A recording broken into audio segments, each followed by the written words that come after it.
एउटा कुरा भन्छु,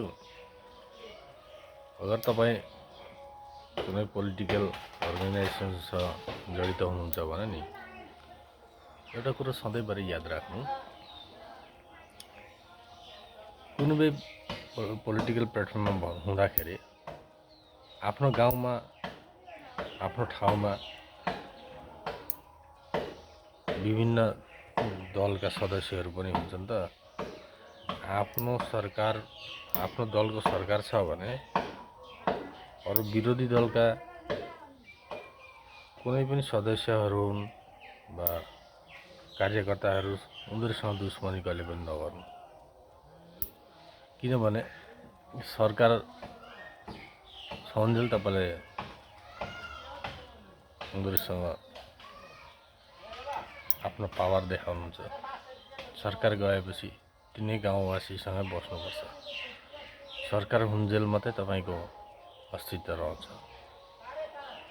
अगर तपाईँले सबैलाई मिलजुल गरेर एकजुट गराउने व्यवस्था गर्नुभएको छ भने सरकार गए पनि रहे पनि केही प्रब्लम हुँदैन। आफ्नो समाजमा आफ्नो दाजुभाइ छिमेकी सबैसँग मिलेर बस्नुपर्छ। यो चाहिँ मेरो व्यक्तिगत अनुभव हो। यस्तो खालको परिस्थिति नहोस्